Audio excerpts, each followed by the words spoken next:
Comfort on a backpacking trip usually doesn't disappear all at once. It disappears one small problem at a time. A hot spot on your heel, sweat-soaked layers, a sudden downpour. And before you know it, the trip you were excited about starts feeling like something you're just trying to survive. So today, I'm sharing with you 30 practical tips to make backpacking more comfortable. The kind of small changes that can help you hike better, hurt less, and help you enjoy more of your adventure instead of just surviving it. First, avoid wearing cotton on trail, like at all, ever. Cotton holds on to sweat, takes a long time to dry, and once it gets wet, it can leave you feeling cold, clammy, and uncomfortable. It can also contribute to chafing and rashes, especially on longer hikes. Instead, go with synthetic or wool layers that dry faster and manage moisture better. If you use trekking poles, make sure they're set to the right height. On level ground, your elbow should be at about a 90-degree angle bend while holding the grips. That height helps keep your shoulders relaxed, your posture more upright, and allows the poles to actually help absorb impact on your joints. Blisters can turn a good trip into a miserable one fast. They're often caused by hiking downhill, new footwear, or shoes that don't quite fit right. Packing something like moleskin or leukotape gives you a way to protect hot spots before they're turned into full-on blisters. The key is using it early on though, not after your feet are already feeling the burn. Your pack doesn't have to sit the exact same way all day long. Sometimes tightening your hip belt can move more of the pack weight onto your hips. Other times, loosening it slightly can give your hips a break and shift a little more weight onto your shoulders and back. Small adjustments throughout the day can make your pack feel a lot more manageable. A sun hoodie is one of those pieces of clothing that can make a trip way more comfortable in exposed terrain. It protects your arms, neck, and sometimes even part of your face from UV exposure. And because you're covering more skin, you usually don't have to apply as much sunscreen throughout the day. It's a really useful layer for hot, sunny hikes. In winter or colder conditions, try not to overdress while hiking. If you sweat heavily into your layers, that moisture can chill you once you stop moving. Instead, start a little cooler than you want to feel. Then adjust layers as your body warms up. The goal is to stay warm enough, but not so warm that you soak your base layers. Trekking poles can make a noticeable difference over long miles. They help distribute effort to your upper body, reduce impact on your knees during descents, and add stability on uneven terrain. They can also help with swollen hands, since keeping your hands slightly elevated while moving can improve circulation. They're not required, but for a lot of hikers, they're worth carrying. Anything you use often should be easy to reach. That includes your first aid, snacks, rain gear, poo kit, or bug protection. If every small item requires unpacking half your bag, you're either going to waste time or stop using the things you actually need. Smart outside pocket organization can make your whole day run a lot smoother. A quick pre-hike stretch or mobility routine can help get your body ready for the day. You don't need anything complicated though. The goal is to loosen up your hips, calves, hamstrings, and back before carrying weight over uneven terrain. It can help reduce stiffness and may lower the chance of muscle strain early on in your hike. Gaiters can be really helpful in certain conditions. They help keep small rocks, sand, dirt, and loose debris out of your shoes. That might not sound like a big deal, but constantly stopping to dump debris out of your footwear gets old fast. For dry, dusty trails or loose rocky terrain, they can be a simple comfort upgrade. Chafing is one of those problems you want to prevent before it starts. Apply Body Glide or a similar anti-chafe product to sensitive areas before you start hiking. Common spots are thighs, butt, and groin, and anywhere your clothing or pack rubs repeatedly. Once chafing starts, it can get painful quickly, so prevention is ideal. A head net barely weighs anything, but when the bugs are bad, it can feel priceless. Mosquitoes, gnats, and black flies around your face can make hiking or setting up camp extremely annoying. A head net gives you a simple barrier without needing to constantly swat at your face. It's one of those items you may not need on every trip, but when you do need it, you'll be glad it's there. Hydration isn't just about drinking water. When you're sweating, you're also losing electrolytes like sodium and potassium. If you don't replace them, you may start dealing with headaches, dizziness, brain fog, or reduced stamina. How much you need depends on the temperature, your effort level, and how much you personally sweat. If you're prone to knee pain, especially on descents, A lightweight knee brace can help. It won't magically fix poor conditioning, bad footwear, or too much pack weight, but it can provide support and stability when your knees are under repeated stress.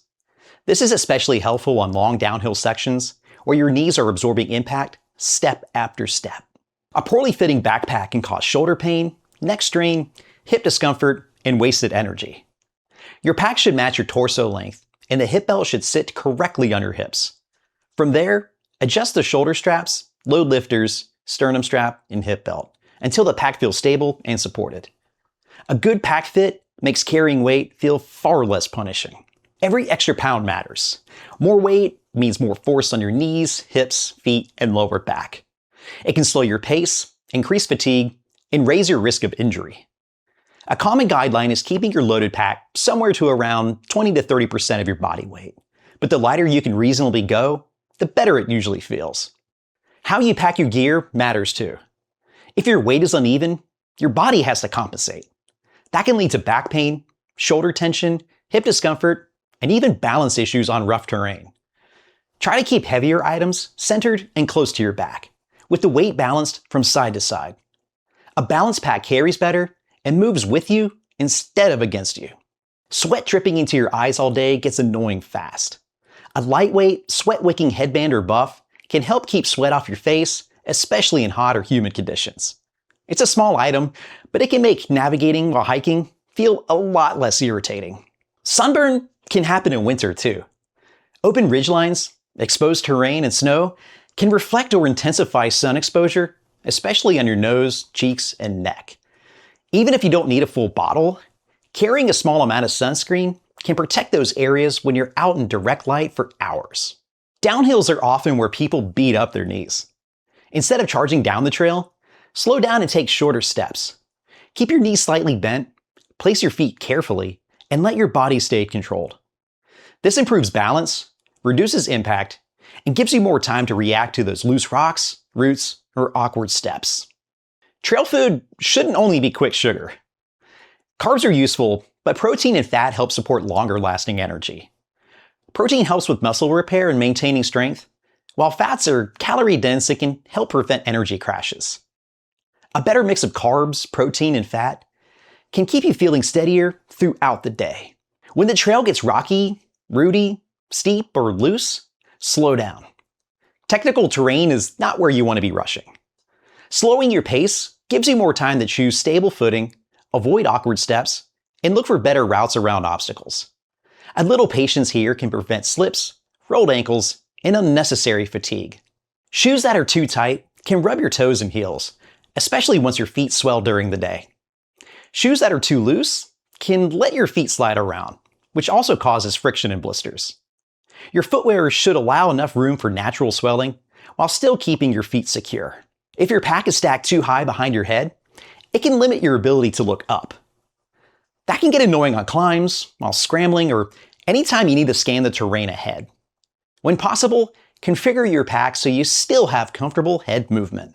Starting too fast can burn through your energy before the hardest parts of your hike even begin. When you overpace, your stamina drops, your coordination gets worse, and your footing decisions can get sloppy. Set a pace you can actually sustain, especially on climbs or during the first few miles of the day. Cold, dry, and windy conditions can wreck your lips quickly. Keep chapstick somewhere easy to reach, like a hip belt pocket or outside pouch. If it's buried deep within your pack, you probably won't use it until your lips are already cracked and uncomfortable. Rain gear doesn't help much if it's buried at the bottom of your pack. Keep your rain jacket, rain pants, or rain kilt somewhere you can reach quickly. Weather can shift fast, and being able to throw on protection before you're soaked makes a big difference in comfort. When conditions allow, soaking your feet in a cool stream can feel amazing. It can help reduce swelling, stiffness, and inflammation while giving temporary relief to sore or tender feet.